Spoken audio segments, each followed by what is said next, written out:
আমাদের ভাইরা কেমন চুপ করে থাকেন, আমাদের ভাইরা চুপ করে থাকেন, আমাদের ভাইরা চুপ করে থাকেন।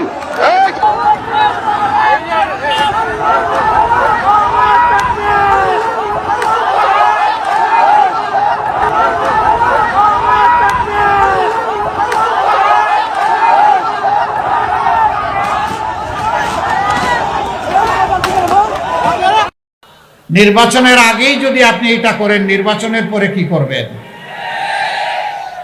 আমি আপনাদেরকে জিজ্ঞাসা করতে চাই, সেই ফেসিবাদ, সেই কালো অধ্যায় আবার বাংলাদেশে ফিরে আসুক, আপনারা কি চান?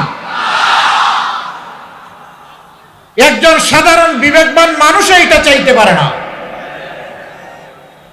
আশ্চর্য, যেই দলটির 11 জন শীর্ষস্থানীয় নেতাকে ঠান্ডা মাথায় খুন করলো, হাজারের উপর সহকর্মীকে দুনিয়া থেকে উঠায় দিল, 250-র অধিক সহকর্মীকে আয়নাগরের সঙ্গী বানালো, গুম করলো, যাদের নেতৃবৃন্দের বাড়িঘর বুলডোজার দিয়ে ভেঙে গুড়িয়ে দিল, যাদের নিবন্ধন কেড়ে নিল, প্রতীক কেড়ে নিল, দিশাহারা হয়ে শেষ পর্যন্ত সংগঠনটাকেই নিষিদ্ধ করে দিল। সেই মজলুম সংগঠন আল্লাহ তাআলা এই জাতিকে যখন আমাদের বুকের সন্তানদের বুক চিতিয়ে যুদ্ধ করার ফসল হিসাবে আমাদেরকে মুক্তি দিলেন, আমরা সেজদায় পড়লাম, শুকরিয়া আদায় করলাম। সেই রাতেই আমরা ঘোষণা করলাম, আজ আমরা সকল কষ্ট ভুলে গেলাম, আমরা কারো উপর প্রতিশোধ নেব না। বাংলাদেশের 56,000 বর্গমাইলে বসবাসকারী 18 কোটি মানুষ, তার সাক্ষী, আমরা কারো উপর প্রতিশোধ নেই নাই।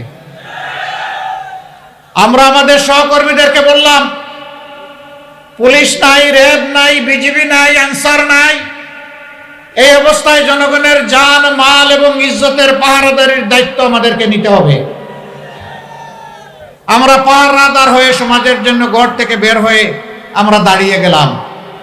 টানা 15 দিন সেই বৃষ্টি ভিজা এবং রোদে শুকানো দিনে আমাদের সহকর্মীরা পাহারা দিয়েছে দেশের মানুষের জান, মাল এবং ইজ্জতের। এরপরে সরকার যখন গঠন হয়েছে, কিছু স্থিতিশীল হয়েছে, পুলিশ আস্তে আস্তে তাদের কাজকর্মে ফিরে এসেছেন, তখন আমরা তাদের সাথে এবং বিভিন্ন পক্ষ, বিভিন্ন দল, ধর্মের নেতৃবৃন্দের সাথে আলাপ করে আমাদের সহকর্মীদেরকে আমরা তুলে এনেছি। আমরা বলেছি আবারও প্রয়োজন হলে আমরা যাব। আমরা সহকর্মীদেরকে বলেছিলাম, ধৈর্য ধরুন, শান্ত থাকুন। আপনারা বাংলাদেশের জনগণ, বাগেরহাটের জনগণ সাক্ষী, আমাদের একটি কর্মীর হাত ও চাঁদাবাজের হাতে পরিণত হয় না।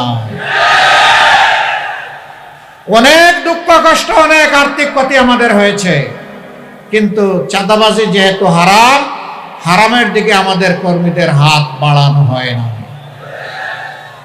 আমরা কোনো স্ট্যান্ড দখল করি নাই। আমরা মানুষকে, নিরীহ মানুষকে মামলা দিয়ে একই মামলায় শত শত আসামি করি নাই। আমরা এ নিয়ে কোনো মামলা বাণিজ্য করি নাই। আমরা কথা দিয়েছিলাম, এই জাতির সাথে কথা রেখেছি। কেন জানেন? আমরা এই দেশটাকে ভালোবাসি, আমরা এই দেশের মানুষকে বড়ই ভালোবাসি। আমরা যারে ভালোবাসবো তার তো আমরা কোনো ক্ষতি করতে পারি না। আমরা প্রতিজ্ঞাবদ্ধ, ইনশাআল্লাহ, ইনশাআল্লাহ এই বাংলাদেশকে আমরা নিরাপদ, শান্তি এবং উন্নতির বাংলাদেশে পরিণত করব। বলবেন কিভাবে করব? করব আপনাদের ভালোবাসা এবং সহযোগিতা নিয়ে, করব আপনাদের সমর্থন এবং ভোট নিয়ে। যদি আমরা আপনাদের বিবেচনায় উপযুক্ত হই। অনেকে বলে জামাতে ইসলামের দেশ শাসনের কোনো অভিজ্ঞতা নাই, তারা কিভাবে দেশ চালাবে? আমি প্রশ্ন করি, আজকে এই প্রশ্নটি যারা করেন, তারা যখন প্রথম দেশ শাসনের দায়িত্ব পান, তখন কি তাদের কোনো অভিজ্ঞতা ছিল? যদি না থেকে থাকে, তাহলে এটি কোনো শর্ত নয়। আর আমি বলবো তাদের কথা সঠিকও নয়। আমরা একটা সরকারে 1 থেকে 6, 2001 থেকে 6 আমরা একটা সরকারে সামান্য অংশগ্রহণ করেছিলাম।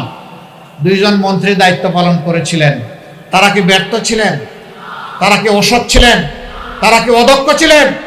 না, তারা সততা এবং দক্ষতার সাথে তাদের দায়িত্ব তারা পালন করেছেন। সেই মানুষগুলা যাদেরকে নিজেদের হাতে গড়ে রেখে গিয়েছেন, আজকে তারাই আপনাদের সামনে এগিয়ে এসেছেন। তাদের উপর যেভাবে অতীতের মানুষগুলো আস্থা রেখেছিল, আজকের মানুষগুলোর উপর আস্থা রাখলে আমরা ইনশাআল্লাহ আমাদের সমস্ত যোগ্যতা এবং শক্তি দিয়ে আমরা আপনাদের আস্থার ঋণ পরিশোধ করব। প্রিয় দেশবাসী,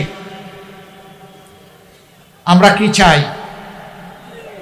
দেশবাসী যা চায় আমরাও তাই চাই, আমাদের যুব সমাজ যা চায় আমরা তাই চাই,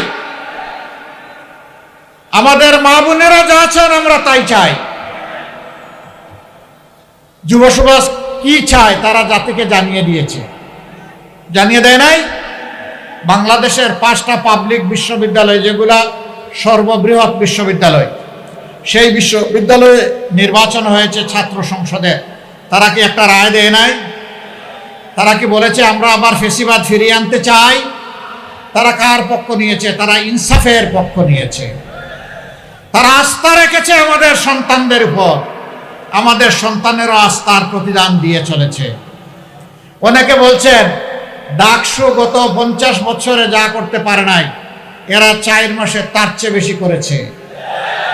কেন করেছে জানেন? ওরা আল্লাহকে ভয় করে, ওরা কথা দিয়েছিল তাই কথা রক্ষা করে। আমাকে অনেকে জিজ্ঞেস করেছে আপনারা যদি বাংলাদেশ পরিচালনার সুযোগ পান তাহলে বাংলাদেশটি কেমন হবে? আমি বলেছি ডাকসু যেমন আসে তার চেয়ে ভালো হবে। এখন মহিলারা, এই কয়েকদিন আপনারা হয়তো সামাজিক যোগাযোগ মাধ্যমে দেখতে পারেন, মহিলারা প্রকাশ্যে বলছে আমরা আমাদের ইজ্জতের পাহারাদার হিসাবে জামাতে ইসলামের উপরে আস্থা রাখতে চাই।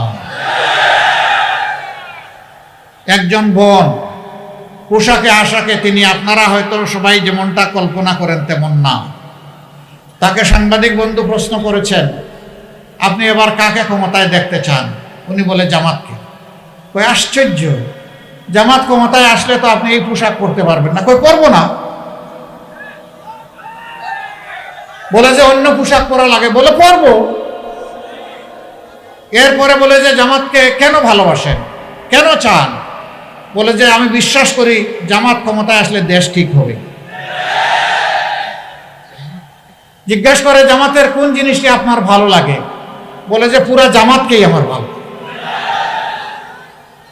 কোনো জিনিস আলাদা করার মতো নাই। আজকে মায়েরাই আস্থা কেন রাখছে?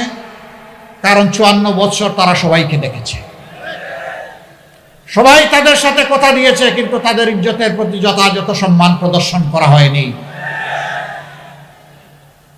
আর এই সময়টা জুড়ে আমরাও এই সমাজে ছিলাম, আমাদেরকেও তারা দেখেছে। আমরা মায়েদের ব্যাপারে বলতে চাই, আমরা সবাই মায়ের সন্তান, মায়ের পেট থেকে এসেছি। মা আমাদেরকে 285 দিন গর্ভে ধারণ করেছেন বড় কষ্ট করে। দুনিয়ায় আসার পরে বুকের দুধ খাওয়িয়েছেন, আর বুকটাকে আমার জন্য, আপনার জন্য বিছানা, নিরাপদ বিছানা বানিয়ে দিয়েছেন। যে মা পেটে নিলেন, বুকের দুধ খাওয়ালেন, বুককে সন্তানের বিছানা বানিয়ে দিলেন, সেই মায়ের ঋণ পরিশোধ করা কি সন্তানের পক্ষে সম্ভব? অসম্ভব। আমরা এটা পারবো না, কিন্তু আমাদেরকে জান প্রাণ দিয়ে চেষ্টা করতে হবে সেই মাকে সম্মান করা। আমরা ইনশাআল্লাহ এই দেশের সেবার সুযোগ পেলে আমরা মাদেরকে মর্যাদার আসনে অধিষ্ঠিত করব। তারা ঘরে, চলাচলে, কর্মস্থলে, সব জায়গায় তাদের জন্য সম্মান এবং নিরাপত্তা নিশ্চিত করা হবে ইনশাআল্লাহ। 28 অক্টোবরের সেই লগি বইটার তাণ্ডবে যে মানুষগুলাকে খুন করা হয়েছিল, এর থেকে শুরু করে পরবর্তী পর্যায়ে 2009 সাল 25 এবং 26 ফেব্রুয়ারি ঢাকার পিলখানায় যেই সমস্ত সামরিক অফিসার 57 জনকে হত্যা করা হয়েছিল, এরপরে জামাতে ইসলামীর শীর্ষস্থানীয় নেতৃবৃন্দকে